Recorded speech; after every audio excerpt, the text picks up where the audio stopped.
Hello everyone.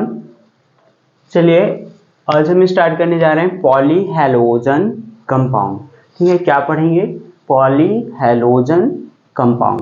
देखिए poly means क्या होता है? ढेर सारे। हेलोजन क्या होता है? आपके हेलोजन एटम मीन्स जिस कंपाउंड में एक से ज़्यादा हेलोजन एटम प्रेजेंट होते हैं उसको क्या कहते हैं? हम पॉलीहेलोजन कंपाउंड कहते हैं। ठीक है, तो सिंपली देखिए जैसे कह दिया जाए हमारा ये क्या हो गया, ये मेथेन हो गया। ठीक है, ठीक है। अगर देखिए इसी में कितनी यहाँ पे इसकी देखिए दो हाइड्रोजन को एक से ज्यादा होनी चाहिए। ठीक है, जो हैलोजन के एटम है एक से ज्यादा प्रेजेंट होनी चाहिए तो उस कंपाउंड को क्या कहेंगे? पॉलीहेलोजन कंपाउंड बोलेंगे। मतलब यहाँ पे दो हाइड्रोजन को हम निकाल करके क्या कर रहे हैं? दो हैलोजन को ऐड कर दे रहे हैं। ठीक है, या फिर क्या कर रहे हैं?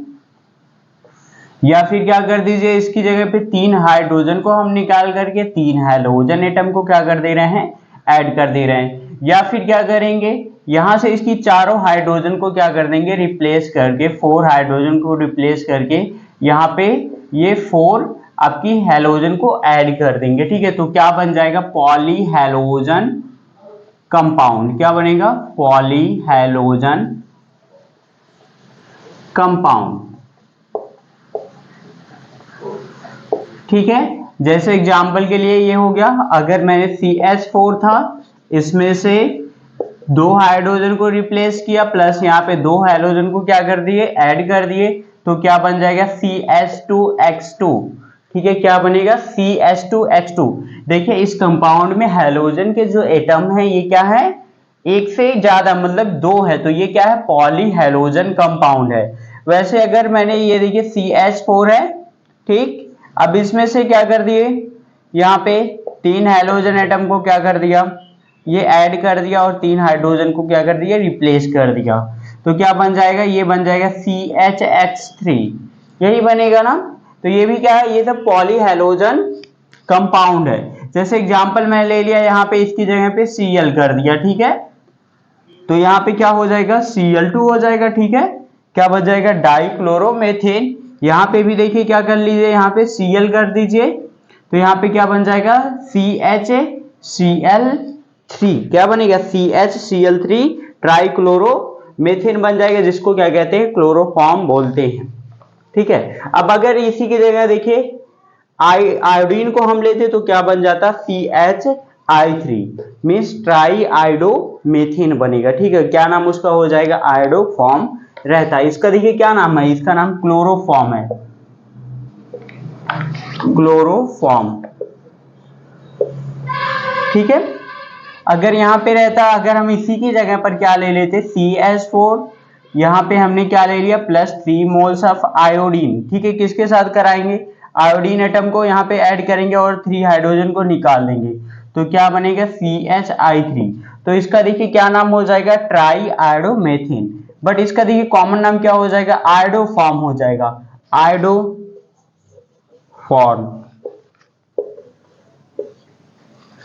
ठीक है, तो यही है पॉलीहेलोजन कंपाउंड। देखिए सिंपली इसको डिफाइन कैसे करेंगे? पॉलीहेलोजन कंपाउंड, देखिए carbon compound containing more than one halogen atom are usually referred as polyhalogen compound. देखिए वह कार्बन के कंपाउंड जो एक से ज्यादा हेलोजन के एटम को कंटेन किए रहते हैं उसको क्या बोलते हैं? Polyhalogen compound. ठीक है, चलिए अब देखिए यहाँ पे दिया गया इसका कुछ पॉलीहेलोजन कंपाउंड दिया गया और इसका यूजेस भी दिया गया, तो इसी बुक से ही बताते हैं। ठीक है, हाँ,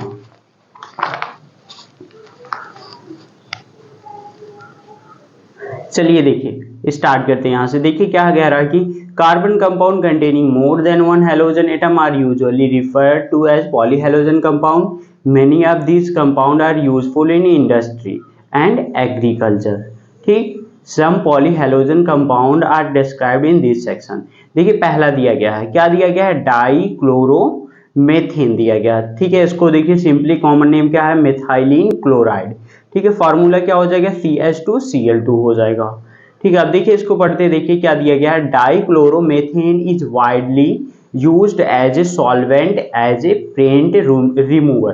ठीक है, सिंपली कह रहा है कि dichloromethane is widely used as a solvent use किसके फॉर्म में होता है, सॉल्वेंट के रूप में होता है, as a paint remover, as a propellant in aerosols.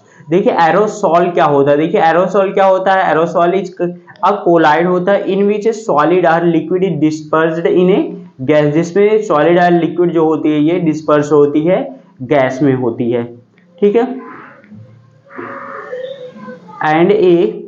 And as a process solvent in the manufacture of drugs, ठीक है। देखिए it is also used as a metal cleaning and finishing solvent. तो ये भी देखिए इंपॉर्टेंट है, ये कहाँ पे यूज होता है, ये मेटल को क्लीन करने के लिए और इसकी फिनिशिंग करने के लिए, फिनिशिंग सॉल्वेंट में। देखिए कह रहा है कि मेथाइलिन क्लोराइड, ये बहुत इंपॉर्टेंट, देखिए क्या कह रहा कि मेथाइलिन क्लोराइड हार्म्स, अंडरलाइन कर लीजिएगा, harms the human central nervous system, ठीक है। ये जो मेथाइलिन क्लोराइड होती है ये ह्यूमन के सेंट्रल नर्वस सिस्टम को हार्म करती है। Exposure to lower level of methylene chloride in air can lead to slightly impaired hearing and vision, ठीक है। अगर देखिए हम क्या कर रहे हैं, एयर के कांटेक्ट में मेथाइलिन क्लोराइड आ रही है, उसको हम क्या कर ले रहे हैं, एक्सपोजर कर ले रहे हैं, ठीक है। तो हमारी जो हियरिंग रहेगी ये भी क्या हो जाएगी, इम्पेयर्ड, उस पर प्रभाव करेगा, और विजन पे क्या करेगा, ये प्रभाव करेगा। देखिए higher level of methylene chloride, मतलब कि जब हम क्या कर रहे हैं, ज़्यादा ये हो जाएगी methylene chloride in air causes dizziness, ठीक है, नसिया होगी, ठीक है। क्या होगा ये, tingling and numbness in the finger, numbness का मतलब क्या होता है, ये सनसनाहट हो जाएगी उंगलियों में एंड टोज, ठीक है। अगर देखिए ज़्यादा अमाउंट हो गया मेथाइलिन क्लोराइड का इसमें, तो देखिए डीजीनेस आ जाएगी, नसिया होगा, टिंगलिंग होगा और numbness in the finger and toes, ठीक है। इससे आप पहचान जाएगी, मतलब कि जब आपके हाथ और पैर की उंगलियां क्या सनसनाहट होने लगेंगी। देखिए in human direct skin contact with methylene chloride causes intense burning and mild redness of the skin। देखिए अगर डायरेक्ट ह्यूमन के कांटेक्ट में हो जाता है स्किन के, तो ये क्या हो जाता है, इंटेंस बर्निंग, वहां पे क्या होती है, जलन महसूस होती है, ठीक है। And mild redness of the skin, और कैसा हो जाती है, वहां की स्किन लाल हो जाती है। आगे क्या है, direct contact with the I can burn cornea, ये भी देखिए बहुत इंपॉर्टेंट है।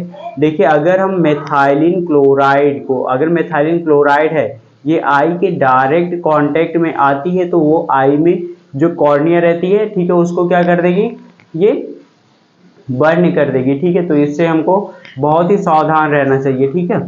अब चलिए दूसरा देखिए, ये पॉलीहेलोजन कंपाउंड दिया गया है ट्राईक्लोरोमेथेन क्लोरोफॉर्म, ठीक है। इसका जो फार्मूला क्या हो जाएगा, CHCl3, क्या फार्मूला होगा, CHCl3 ट्राईक्लोरोमेथेन, ठीक है। देखिए अभी क्या दिया गया है, chemically chloroform is employed as a solvent for fats, alkaloids, iodine and other substance। The major use of chloroform today is in the production of freon refrigerant R22। ये देखिए बहुत इंपॉर्टेंट है, ठीक है। आप देखिए the major use of chloroform today is in the production of freon refrigerant, ये 22 को बनाने में किया जाता है। It was once used as a general anaesthetic in surgery. एक बार देखिए इसको क्या हुआ था, ये पहले सर्जरी में इसका प्रयोग होता था, ठीक है, मतलब बेहोशी के लिए इसी को दिया जाता था क्लोरोफॉर्म को। But has been replaced by less toxic, means जो क्लोरोफॉर्म था ये बहुत ही ज़्यादा टॉक्सिक था और इसको क्या कर दिया गया, हटा दिया गया है, ठीक है। अब लेस टॉक्सिक आ गया, safer anaesthesia such as ether. देखिए अब कौन सा ये एनेस्थेसिया में दिया जाता है, बेहोशी में अब दिया जाता है ईथर, ठीक है। देखिए as might be expected from its usages as an anaesthetic, inhaling chloroform vapours depress the central nervous system. देखिए कह रहा है कि अगर हम क्या कर ले रहे हैं, as might be expected from its use as an anaesthetic inhaling, अगर हम क्या कर रहे हैं, क्लोरोफॉर्म को इनहेल कर दे रहे हैं, तो ये क्या कर देगा, ये क्लोरोफॉर्म के वेपर क्या कर देंगे, डिप्रेस कर देंगे ये जो सेंट्रल नर्वस सिस्टम होता है। Breathing about 900 parts of chloroform पर मिलियन, ठीक है। अगर हम क्या कर ले रहे हैं, 900 पार्ट्स ऑफ पर मिलियन क्लोरोफॉर्म को ब्रीथ कर ले रहे हैं, ठीक है, ऑफ एयर, ठीक है, for about a short time can causes dizziness, fatigue and headache. तो ये सब होने लगा, डिजीनेस हो जाएगी, फैटिग्यू हो जाएगी और हेडेक होने लगा। देखिए क्रोनिक क्लोरोफॉर्म एक्सपोजर में causes damage to the liver, और ज़्यादा हो जाता है तो क्या हो जाएगा, हमारे ये डैमेज को, क्या लीवर को डैमेज कर सकता है, ठीक है। Where chloroform is metabolize to phosphine, phosphine देखिए ये गैस होती है, ठीक है, ये जहरीली गैस होती है, पॉइजनस गैस होती है, ठीक है।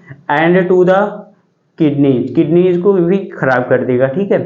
And some people develop sores, sores में क्या होता है, घाव हो जाता है। And some people develop sores when the skin is emerged in chloroform, अगर क्या हो जाती है, स्किन क्या चली जाती, क्लोरोफॉर्म के अंदर चली जाती, तो क्या वहां पे बन जाता है, घाव बन जाता है।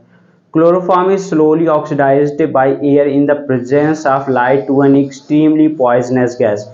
देखिए बहुत इंपॉर्टेंट लाइन दी गई यहाँ पे, क्लोरोफॉर्म कह रहा है कि ये बहुत इंपॉर्टेंट है, chloroform is slowly oxidised by air in the presence of light to an extremely poisonous gas carbonyl chloride also known as phosgene, और इसको क्या कहा जाता है, phosgene।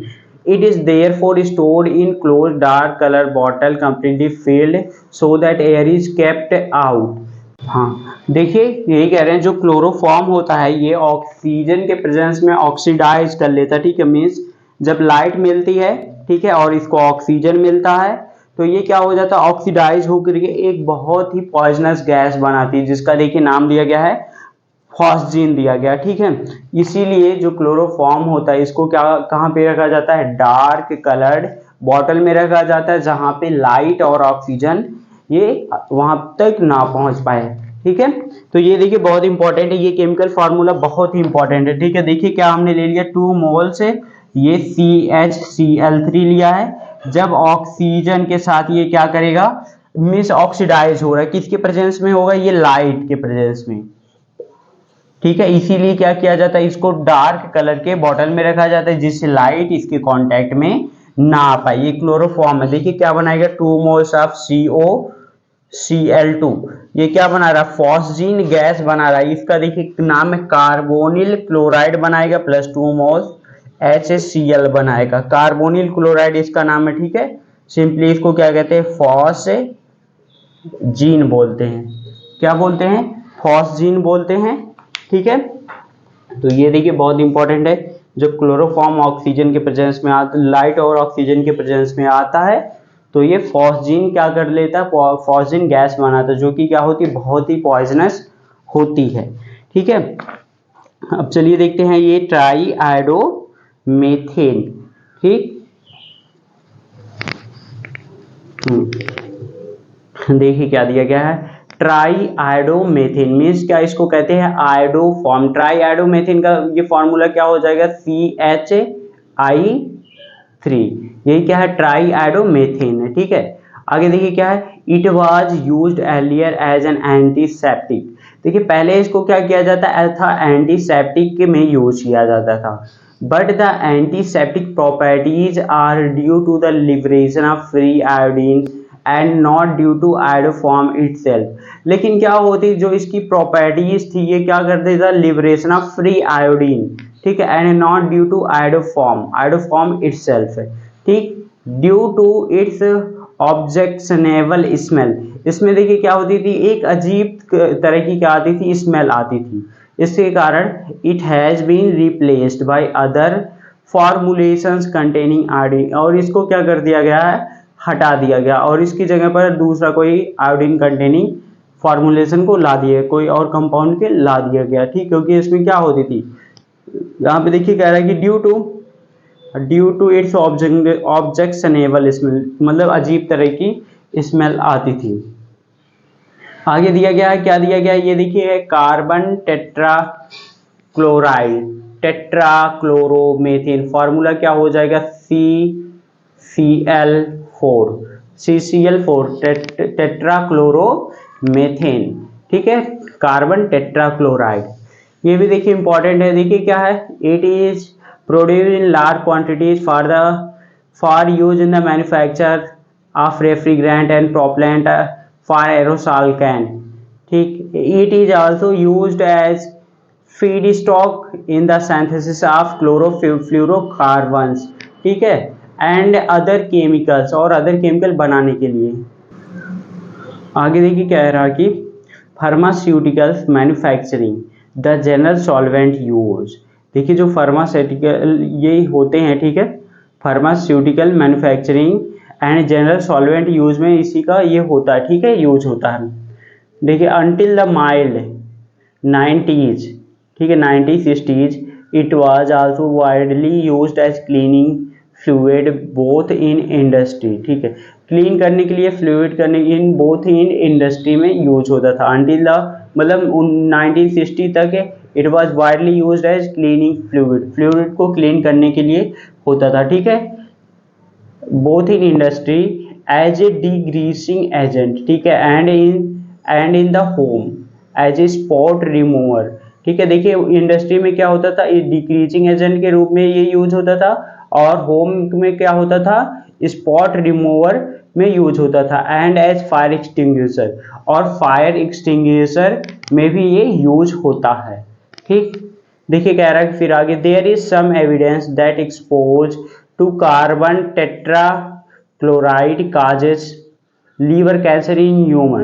देखिए कह रहा है कि कुछ यहाँ पे एविडेंस मिले जिससे क्या होता था, कार्बन टेट्राक्लोराइड की वजह से ये ह्यूमन में क्या होता था, लीवर का कैंसर होता था, ठीक है। The most common effect are dizziness, light headedness, ठीक है, जिससे क्या होती थी, मोस्ट कॉमन इसका इफेक्ट था, डिजीनेस होने लगती थी, लाइट हेडनेस, नजिया होती थी, वोमिटिंग होती, which can causes permanent damage to nerve cell, जिससे क्या हो जाता था, हमेशा के लिए जो ये नर्व सेल होती है ये खराब हो जा सकती थी। In several cases this effect can lead rapidly to stupor, coma, unconsciousness और डेथ, ठीक। देखिए कह रहा है exposure to CCl4 can make the heart beat irregular और स्टॉप। देखिए अगर कोई CCl4 के एक्सपोज कर लिया तो उसकी जो हार्ट बीट हो जाएगी रेगुलरली इरेगुलर हो जाएगी या फिर स्टॉप कर जाएगी। द केमिकल में irritate the I on contact, और ये जो केमिकल होता है जब आई कॉन्टैक्ट में आता है तो इरिटेट करता है। When carbon tetrachloride is release in the air it rise to the atmosphere and depletes the ozone layer, और ये क्या करती है, ओजोन लेयर को भी डेप्लेट करती है, ठीक है। देखिए कह रहा है कि डेप्लेशन ऑफ द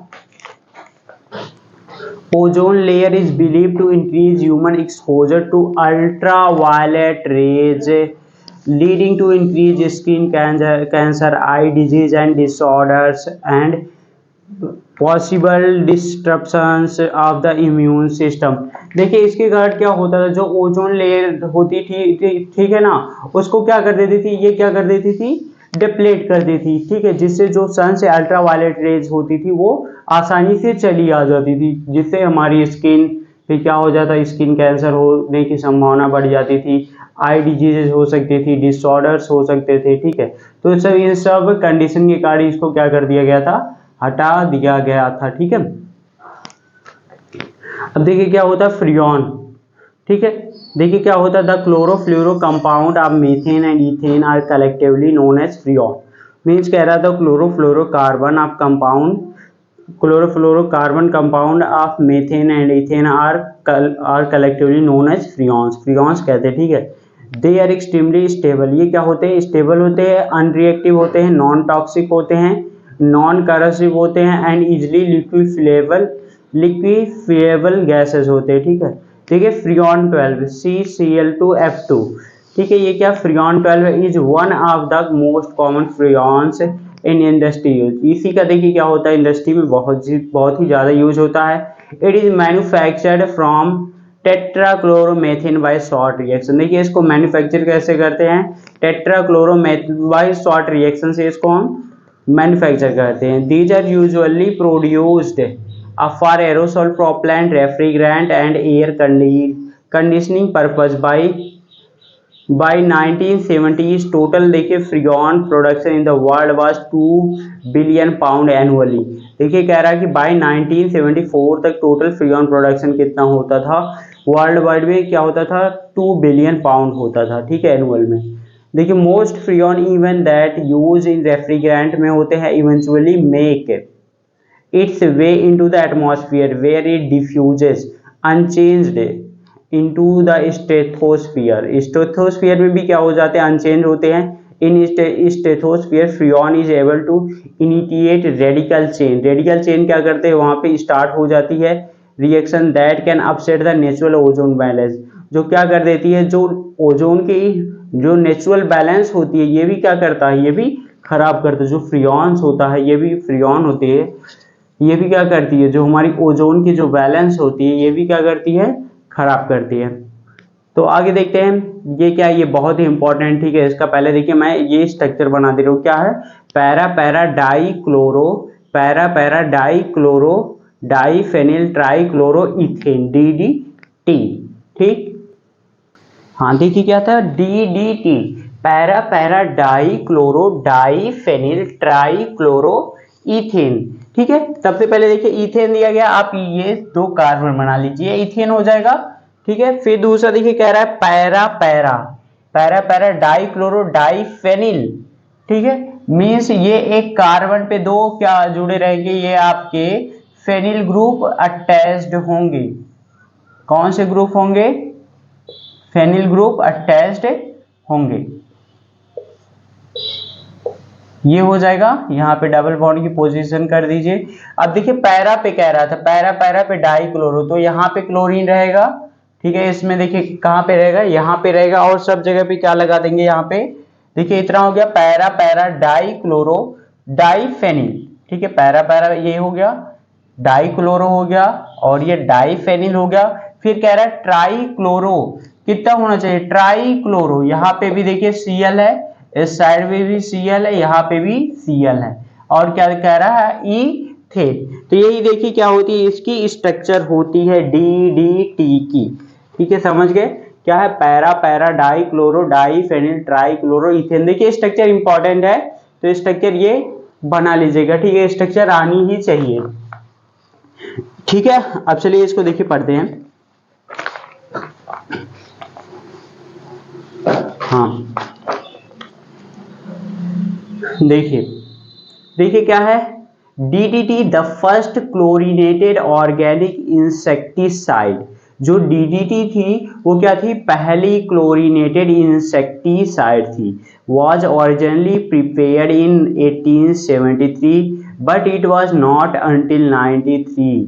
देखिए ये कब प्रिपेयर किया गया था, 1873, but it was not until 1939 that Paul Muller of Gige Pharmaceutical in Switzerland discovered the effectiveness of DDT as an insecticide। मतलब ये कहाँ कब तक चला था, इससे पहले तक चला था, 1929 ये 1939 तक ये चला था, ठीक है।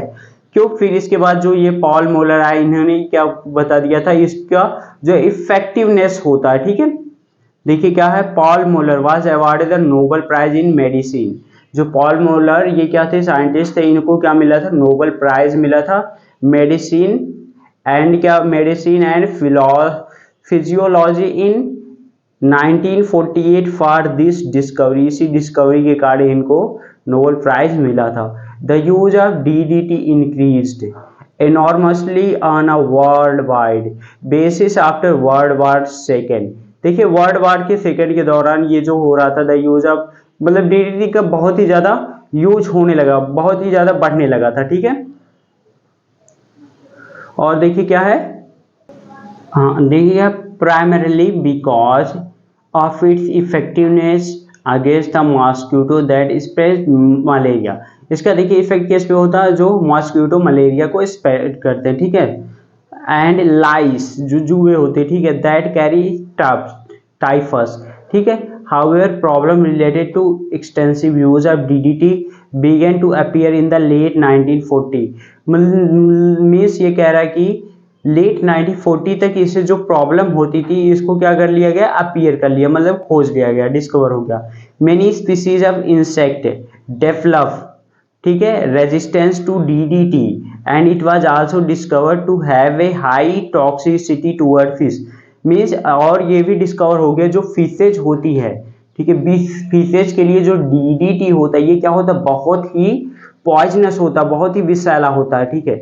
आगे देखिए क्या है, the chemical stability of DDT and its fat solubility compound the problem, ठीक। The DDT is not metabolized very rapidly, ठीक, by animals, instead it is deposited and stored in the fat tissue. ये क्या हो जाता है, ये जल्दी से मेटाबोलाइज नहीं होता है, ठीक है, एनिमल्स में। इंस्टीड इट इज डिपोजिट कहाँ पे स्टोर हो जाता है, ये फैटी टिश्यू में स्टोर हो जाता है। If ingestion continues at a steady rate, DDT build up within the animal over time, बहुत ही लंबे समय तक बना रहेगा। The use of DDT was banned in United States in 1973, means 1973 तक इसको क्या कर दिया गया, बैन कर दिया गया। Although it is still is used in some other part of the world, लेकिन हालांकि अभी भी क्या होता है, ये इसका जो यूज होता है other part of the world में होता है, ठीक है। तो ये देखिए ये जो लेसन था इसका ये क्या हो गया है, ये फिनिश हो गया है, ठीक है। अब देखिए क्या बचता है, अब इसको देखिए आप एक बार रिकॉल कर लेंगे, ठीक है। कोई भी प्रॉब्लम आती है तो उसको हमको बताएंगे, ठीक है, फिर से उसको हम क्लियर करेंगे, ठीक।